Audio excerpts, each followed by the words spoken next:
a crear. ¿Te acuerdas de esa película, serie, programa de televisión que marcó una etapa en tu vida? ¿O ese videojuego que te voló la cabeza?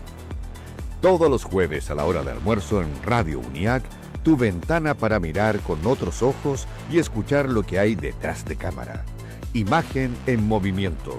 Tu break audiovisual con Leonardo Cabezas.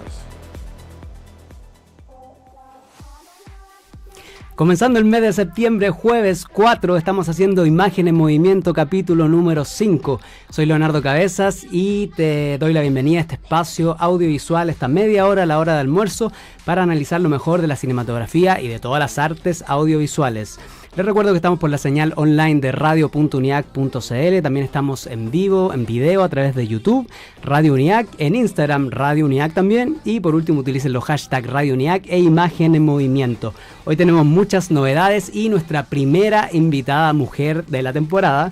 Vamos a estar hablando en un ratito más con Rocío Mieres, quien es docente de la Universidad de UNIAC, socióloga experta en fenómenos digitales, experta en innovación, tecnología para la educación, investigadora en el área de los videojuegos. En eso vamos a estar profundizando los videojuegos, cómo generan cultura, identidades, el consumo responsable de estos y todas las herramientas que le brindan a las personas. Pero antes vamos también con una novedad, nuestro nuevo panelista. Recibimos en este estudio a Raúl Rojas Montalbán, historiador, docente también de nuestra Escuela de Comunicaciones de UNIAC, crítico de cine especializado en la historia del arte. Y tomando una frase que me contó antes de este programa, que él cree que es fundamental entender la historia del arte para entender la cinematografía. Muy bienvenido, Raúl. Muchas gracias, Leonardo, por la invitación. Y claro, yo hago clases de historia del arte y amo mucho el cine y todo, me considero un cinéfilo. Y en la historia del arte encontré muchas respuestas en la imagen que son importantes para entender el cine. Entonces, por eso me he ido especializando en esa área y escribí un par de años, como 3 años, en El Agente Cine, que de ahí ha salido mucha gente que escribe de una forma muy interesante. ¿Y cómo llegaste naturalmente de ser historiador a interesarte por escribir de cine? ¿Fue difícil ese paso? Sí, no, lo que pasa es que uno empieza a acumular películas, a ver todo lo que no ha visto y llega a un punto que uno no tiene necesidad de decir cosas. Como siempre les digo a los chicos en clase, como traten de buscar la película que los haga hablar, que tenga la necesidad de decir algo. Entonces también es una búsqueda y una necesidad de poder expresar todo el conocimiento que uno va acumulando. Entonces el escribir es un acto súper importante, como fijar las ideas y también darle como una reinterpretación a la película. Explicar la película. Para mí la crítica tiene que ver con explicar la forma en que está construida la película y lo que intenta un poco comunicar. Sí, para mí es muy valorable porque, bueno, yo también soy audiovisual de la escuela aquí de UNIAC, pero el ramo de crítica de cine siempre se me hizo muy complejo porque yo no sabía separar mi subjetividad cuando analizaba algo. Entonces, ¿me puedes explicar esto? ¿Cómo llegar a hacer una buena o correcta crítica de cine? Yo creo que uno primero tiene que conocerse a sí mismo, así como cuál es tu gusto particular. Y ese gusto, reconocerlo, quizás me gustan las comedias románticas, ese es mi gusto, pero también ese gusto tiene un límite. O sea, como yo creo que lo más difícil es tratar de separar el gusto de la objetividad. Cuando yo hablo de una película en clase, trato de que la película hable, no yo.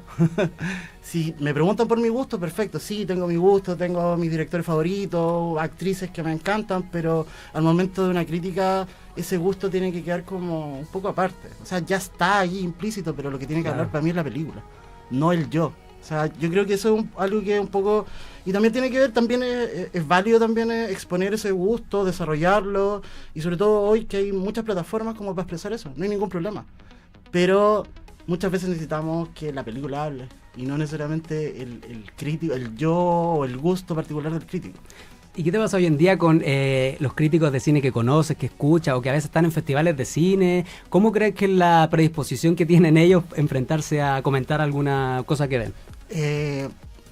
Yo creo que yo creo que tiene mucho que ver dónde escribes, cuál es el medio. No es lo mismo hablar en TikTok, no es lo mismo hablar en Instagram, son todos lenguajes totalmente distintos. Entonces, muchas veces hay ciertos críticos que tienen su espacio, su ventana, y hablan simplemente de su gusto. Entonces, hay otros medios, y sobre todo el escrito, creo yo, que intenta como plasmar mayor objetividad en lo que se está hablando, porque la gracia del crítico no es hablar del yo, de mi gusto, sino que posicionar la película dentro de un contexto histórico, no sé, el último siglo XXI, las mejores películas de los 90. Entonces lo que está operando ahí es cómo esa película encaja dentro de un contexto mucho más amplio.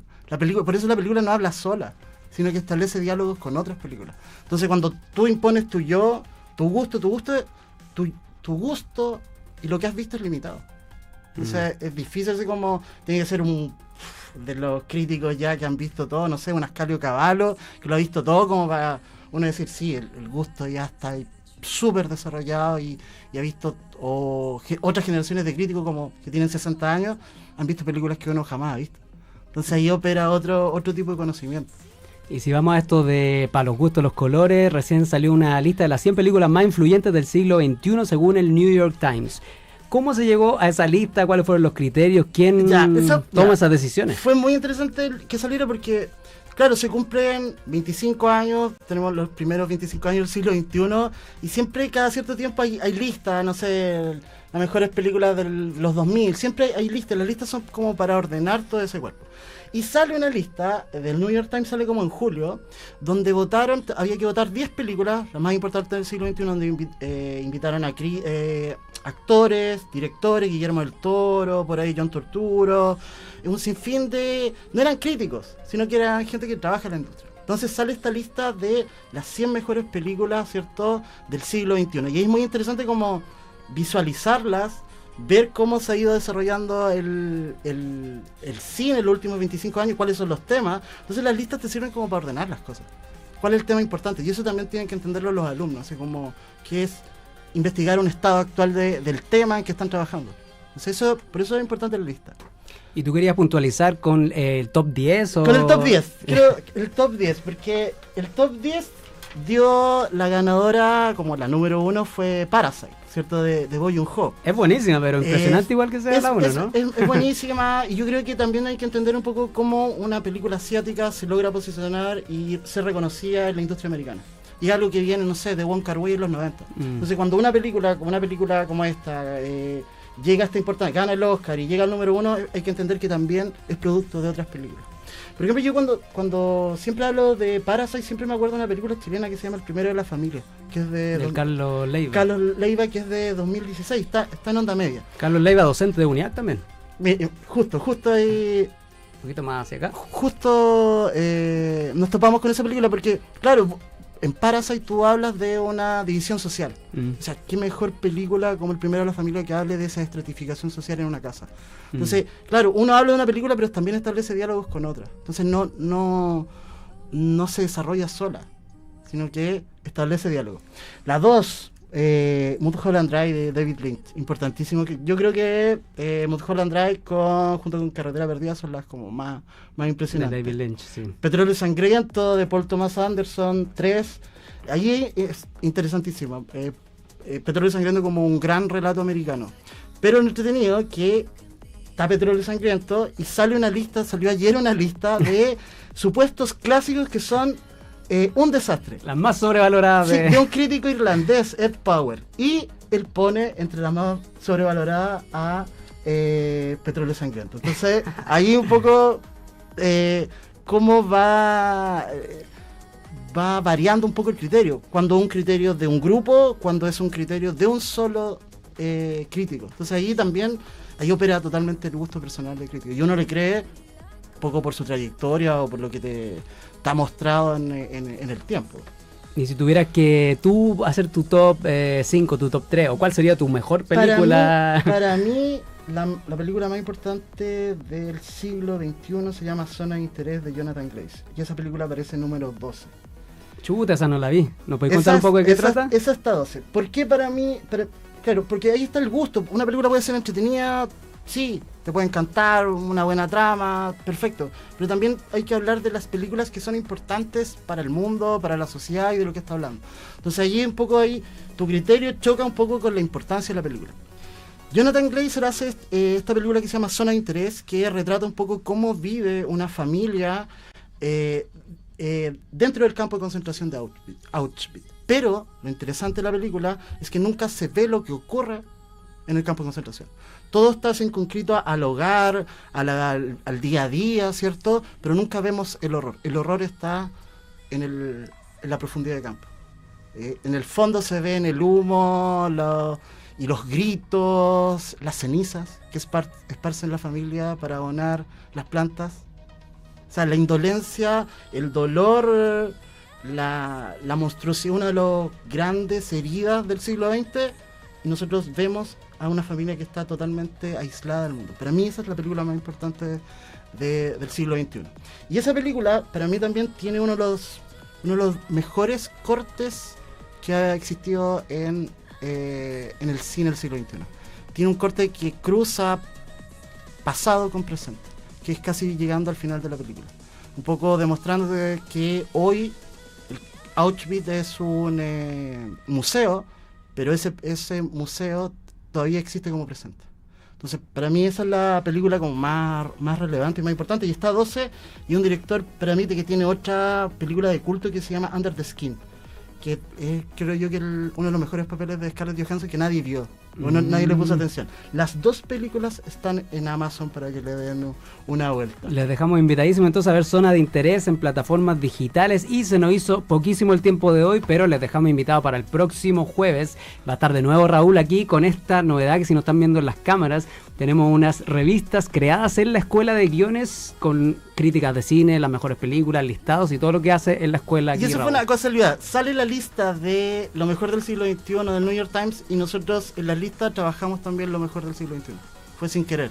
Fue como un poco apelado a un orden para que ellos eligieran las películas, y después sale la lista del New York Times con un orden ya de 100 películas. Nosotros alcanzamos a hacer como 60 películas entre más o menos 2 décadas, 20 años. Bacán, vamos a estar profundizando entonces eso el próximo jueves en Imagen en Movimiento con Raúl Rojas Montalbán. Muchas gracias por la invitación. Nos vemos el próximo jueves. Chao. Gracias.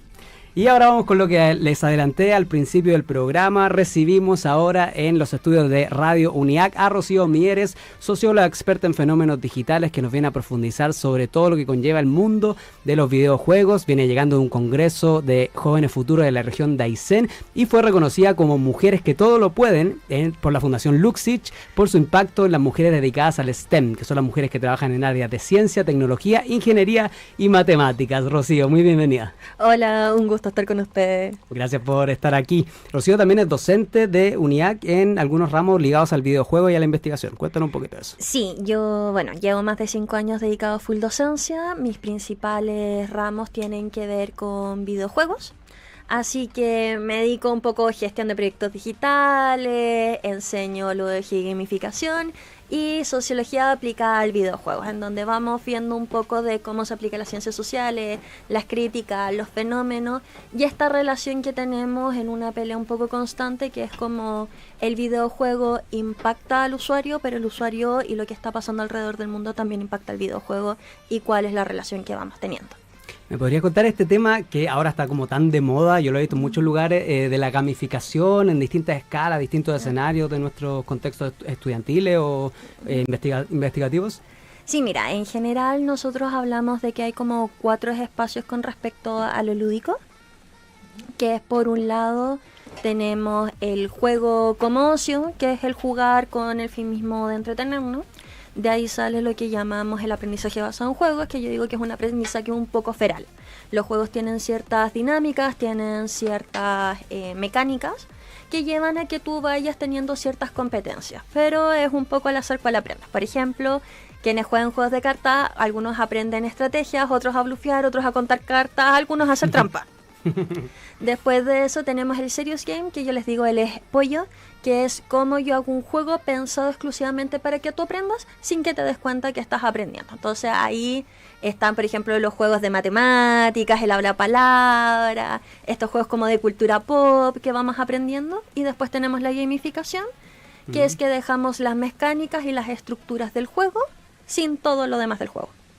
Entonces se utiliza mucho para fidelización, para construir hábitos, para repetir algo que tú quieras que el usuario repita. Entonces puede ser desde tomar agua y que vas cuidando esta plantita que va creciendo. Soy level 13, inserte alguna tarjeta comercial que tiene algunos beneficios. De repente uno gamifica la sala de clase para establecer un poco parámetros para que los alumnos se entretengan. Ahora, y en una opinión un poco personal, el problema de la gamificación es que si no lo hace alguien que entienda de juegos y esté apasionado de los juegos, suele utilizar solo mecánicas de competencia. Y no a todas las personas les gusta competir, o cuando hablamos en esta área son puras estrategias black hat. Y eso quema muy rápido al usuario. ¿Qué significa ese término black hat? Lo que pasa es que en general trabajamos, cuando hablas de gamificación, con mecánicas de white hat and black hat. Las white hat son yo te ofrezco un premio, las de black hat significa yo te voy a quitar algo. Entonces, por ejemplo, cuando te dicen ¡solo quedan 5! Eso es una mecánica de black hat.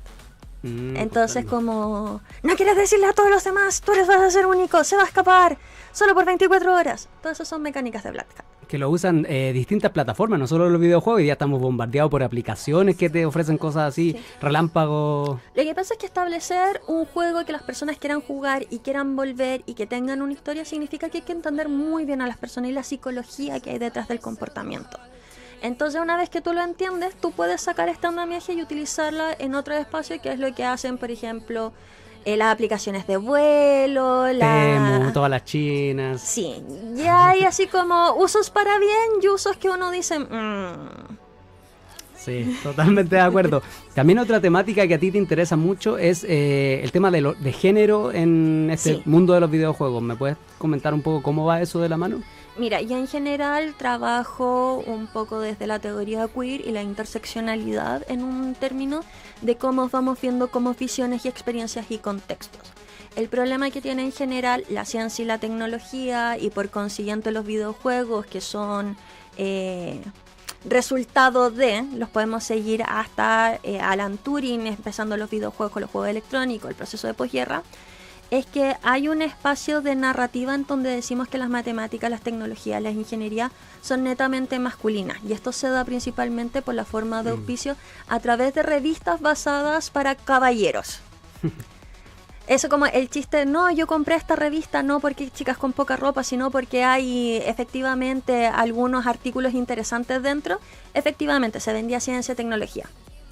Eso significa que a los hombres les empiezan a dar acceso a la tecnología mucho más rápido que a las mujeres. Porque las mujeres no están hechas para eso. Cuando antes de que se hiciera esta estrategia, las mujeres que entraban a ciencia de datos, computación, etcétera, no había mayor diferencia con respecto a los hombres, y es algo que podemos ver con respecto a las mujeres que hicieron los cálculos matemáticos para que llegaran más a la luna, los cohetes, etcétera. Entonces, podemos ver que es relativamente sintético y artificial esta diferenciación de género del trabajo y el acercamiento a la academia. Y esto deriva en cómo nosotros entendemos los videojuegos, porque si tú te fijas, la publicidad sigue pensando que solo los hombres juegan. Lo que nos dicen en distintos espacios es que dependiendo de la brecha de género que tengan las distintas naciones, vamos a poder establecer que tantas mujeres y hombres juegan. En general, en Occidente es casi un 50 y 50%. Mira, entonces, uno pensaría que es menos. Uno suele pensar que es mucho menos, pero es porque tú ves hombres jugando, la publicidad es para hombres, las consolas son para hombres. Todo es como rudo y macho y no sé qué. ¿Y tú sabes cuáles son las preferencias principales de las mujeres para jugar? Ni Acción, idea. aventura, shooter, fighting. Que son tradicionalmente como que los pensamos que son súper masculinos. Uno pensaría un Sims, como un juego más así como super de... cozy, que mi Sí. granjita. No, nos gustan los simuladores y otras cosas y podemos hablar un montón de rato. Pero todavía está este imaginario. Y como está este imaginario, también se sufre mucha violencia de género para que no se comporte o no es percibido como debería percibirse. Entonces, por ejemplo, hay un estudio que de hecho dejé a los cabros de clase, tienen tarea de leerlo, que es el que se hizo con Halo 3, que tiene que ver con lo que pasó con el Gamergate.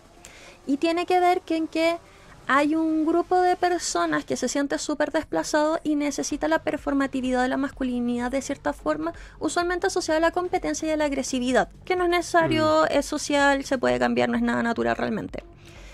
Y ellos lo que pasaba es que si estaban por debajo del promedio en el elo, que es decir, como que también juegan o no en comparación con el otro, los que estaban por debajo tendían a tener conductas más antisociales con cualquier voz que no fuera reconocible como hombre. Eso quiere decir hombres jóvenes, mujeres, hombres con voces agudas, etc. Sin importar, ojo ahí, cuál fuera el rendimiento de la voz que les estaba hablando. Pero ese comportamiento cambiaba si la voz era masculina y se presentaba como si fuera mejor que ellos en el elo. Y es un comportamiento que no se daba con jugadores que estaban por sobre el promedio. Eso no quiere decir que los jugadores por sobre el promedio no tuvieran otras problemáticas de género, pero tendían a tener conductas más prosociales que antisociales porque no se sentían atacados en su espacio. Entonces, actualmente lo que tenemos es un proceso de legitimidad y de visualización de gente que ha estado toda la vida jugando, pero no están en el imaginario y en la narrativa mainstream con respecto a que están ahí. Y eso es un poco lo que voy trabajando, que incluye procesos que son dentro del juego, alrededor del juego, sobre el juego. Cuéntame un poco, porque tú eres nuestra primera invitada mujer, representante además de las carreras de animación digital, videojuegos. ¿Cómo se da este fenómeno quizás en clases, el tipo de estudiantado que tienes? ¿Me puedes contar cómo se relaciona con esto? Mira, yo he tenido la suerte de tener alumnos bastante dispuestos a hablar de las temáticas de género. La escuela me ha dejado trabajar muy tranquila todas estas temáticas como algo necesario para la creación de un producto, un objeto cultural que sea disfrutable, que sea ético y que tenga pertinencia. Así que doy muchas gracias, uno no siempre puede hacerlo. Y tengo alumnos que vienen de una generación y de un espacio social y cultural en donde ninguno de ellos realmente es tan binario.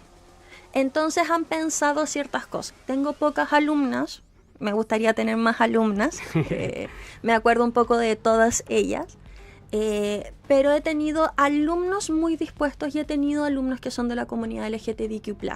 Entonces ha sido un tema de yo soy un adulto más adulto que ustedes, no vengo a decirles feo, malo, caca, todo lo que piensan es malo, sino que sentémonos a discutir de dónde creemos estas cosas. ¿Tiene realmente una base? Y ha funcionado súper bien cuando uno los manda a leer así como, mira, ¿sabes qué? Yo quiero, si me quieres decir esto, el espectro del mercado es súper amplio, pueden haber juegos furros, hay juegos que son juegos porno, hay juegos de casita, hay juegos infantiles, no sé dónde vas a terminar, necesitamos poder discutir todo esto. Entonces poder mandarlos es como, mira, yo quiero que me revises este personaje que en este momento es una situación así como compleja porque estamos viendo si el personaje queda o no queda como un personaje trans en su lectura. Quiero que vayas y me hagan una investigación y me digan qué personaje masculino es atractivo y por qué se considera atractivo. Voy y los hago así como trabajar, quiero que me trabajen la figura de Kratos y cómo evoluciona, quiero que trabajemos Bayonetta. Ya han entrado en esto de entremos a discutir y yo creo que una de las cosas que me ha conmovido un poco más, que no tiene que ver con los procesos de aprendizaje que uno hace el semestre, pero que un alumno me dijera que le salvé la relación. Porque discutir estas cosas le permitió darse cuenta que era lo que lo estaba llevando a tener múltiples discusiones con su pareja. Mira, que incluían micromachismo, patrones que venían repetitivos y hacerse cargo del mismo. Y yo así como, Victoria, espero que hayas aprendido algo de lo que se supone por currículum, ¿verdad que sí? ¿Verdad? Pero me alegro. Además aprendió muchas otras cosas para la vida, ¿verdad? Sí. Entonces es un poco como el empoderarnos en su proceso y entender que no todas las cosas son tan naturales o monolíticas o cristalizadas, sino que son discutibles. Hay más allá.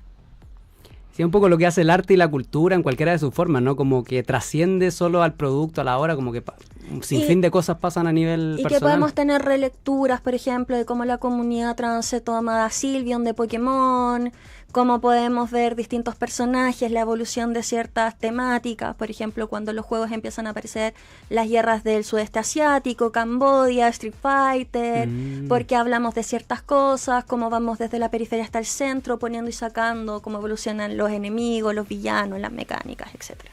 Sí, estamos con Rocío Mieres, socióloga experta en el área de los videojuegos y docente UNIAC. Pero para endulzar esta hora de la tarde, vamos con nuestro auspiciador de todas las semanas, Masa Miel, Panadería y Pastelería, emprendimiento de tradición familiar. Sucursal principal, Varas Mena 177 San Joaquín y 2 sucursales en Barrio Italia, Condel 1807 y Seminario 677 Ñuñoa. Cada semana están aquí en Imagen y Movimiento con sus sabrosos productos y por supuesto un regalito para nuestra primera invitada de Imagen en Movimiento por Radio UNIAC. Rocío, aquí está tu regalito de Masa Miel. Gracias. Oh, Gracias Mazamiel, Mazamiel con Z, ojo. Recuerden también entrar a mazamiel.cl y con el código Radio UNIAC tienen un 20% de descuento a todos nuestros auditores. Me gustaría saber también algo que me comentaste fuera de cámara, que es el tema del etiquetado y el consumo responsable en los videojuegos. Es una cosa que como que uno no lo piensa, como que los videojuegos no lo sientes que deben llevar una advertencia, un etiquetado, como que uno piensa en los alimentos más que en algo como los videojuegos, ¿no? Sí, mira, los videojuegos tienen etiquetados desde la década de los 80, cuando pensemos que los videojuegos son creados por hombres universitarios, blancos, hegemónicos, dejémoslos en hegemónicos. Por lo tanto, empiezan a generar discursos que les interesan a los adultos. No obstante, por el medio le pasó lo mismo que a la animación. Ay, es que son dibujitos, deben ser para niños, y de repente nos encontramos en... No. Sale Mortal Kombat y otros juegos y se lleva una ley de etiquetado que también tiene que ver con respecto al tipo de contrato que tienen los desarrolladores de videojuegos. ¿Y eso en Chile también aplica? ¿Hay una legislación? Sí, los etiquetados son internacionales. Tenemos el PEGI y el SRB, que es de la Unión Europea, y que tienen igual... ¿Te acuerdas de la ley de la programación infantil? Sí, algo por ahí. Es lo mismo. Entonces tú tienes series que son aptas para todo espectador, que son para niños, para adolescentes. Es el mismo símil, pero como en este producto que es más interactivo. Chile en el año 2014 saca una ley que tiene que ver, llega un poco tarde porque ya no estamos pasando a juegos por nube, pero sigue vigente, y que además todo juego físico que tú compres tiene que venir con una etiqueta que cubre el 25% de la portada y la contraportada, siendo aún más explícito al respecto de lo que te vas a encontrar. Y si el juego es para mayores de edad por el contenido violento A o M, dependiendo del tipo del etiquetado, solo un adulto puede comprarlo, y si te ven vendiéndose a un menor de edad es lo mismo que tú le estuvieras vendiendo alcohol o cigarrillos. Lamentablemente es una ley que no se ha podido seguir mucho. Sí, quedó un poquito en ley muerta. No obstante, hay una segunda regulación con respecto a que vamos a entender por la violencia en videojuegos. ¿Cuál es el tema? A pesar de que este etiquetado está en las páginas de Wikipedia, en las páginas de los juegos, en todas las stores, celular, consola, lo que tú quieras, la mayoría de los adultos responsables las pasan por encima, y uno dice, oye, pero si es un juego adulto. No, pero si es de autito, es el GTA, se van a agarrar a balazos, hay droga, prostituta. No, pero si es un simulador de conducción. No. Entonces hay una falta de una alfabetización sobre el control parental, el tipo de contenido y cómo leer el etiquetado. Y eso genera una discusión que no hemos salido desde los años 80, 50 años más o menos en la misma. Y yo creo que también va al origen de que uno piensa en los videojuegos, y si tú le dices a un adulto, eso es una pérdida de tiempo, no sirve para nada, es como la estigmatización que aún hoy existe. Que es como ningún adulto sano mentalmente va a hacer cosas de niños chicos siendo un adulto. Y hay uno jugando, y es como, te prometo que no, que hay cultura, hay organizaciones, podría estar días hablando de todo lo que uno se puede encontrar, pero sí, no es solo para niños, hay juegos para niños y hay juegos para adultos. Sí, antes de terminar este programa, esta conversación tan interesante con Rocío Mieres, docente de aquí de nuestra Universidad UNIAC, ¿algún mensaje que le quisiera enviar a nuestros auditores sobre el tema de los videojuegos? ¿Con qué reflexión final nos podemos quedar? Que jueguen y que lo pasen bien. Solo jugando se puede entender un poco esto, que es, uno juega serio, es parte de la identidad. Hay muchas personas que han encontrado sus comunidades, no por un espacio geográfico, por estar encerrado 8 horas con alguien en el colegio o por ser vecino, sino encontrarse realmente con personas como ellos que le dan apoyo y que los ayudan a crecer a través de estos espacios de juego. Tiene un espacio de narrativa así como, hoy esto me cambió el mundo. Hay muchos estudios que demuestran, sobre todo en hombres, disminuir la sintomatología de depresiones severas a través del juego, apoyo de mujeres que han estado en espacios de vulnerabilidad, comunidad LGTBQ+. Solemos hablar y leer noticias de lo terrible que son los juegos, y es un poquito más anecdótico dentro de todo lo que hay dentro. Entonces jueguen, denle una oportunidad, disfrútenlo y se van a encontrar todas las cosas que hay dentro. Buenísimo, mil gracias Rocío, un gusto conocerte, conversar contigo. Yo espero que nos acompañen en una próxima ocasión aquí en Imagen en Movimiento. Me quedaron muchas preguntas. No, ustedes me invitan y yo aparezco, no hay ningún problema. Genial, muchas gracias a todos y todas los que nos han escuchado hoy en nuestro 5º capítulo de Imagen en Movimiento por Radio UNIAC. Soy Leonardo Cabezas y te espero el próximo jueves a la 1:30 de la tarde con más de todo lo que conlleva el mundo audiovisual. Nos vemos la próxima. Chau, chau, chau. Fotograma a fotograma, un cuadro por cada segundo. Te esperamos el próximo jueves con más de Imagen en Movimiento, nuestro espacio para hablar de cine, animación y creación audiovisual, donde nada es al azar. Escúchanos en Spotify y en radiouniac.cl.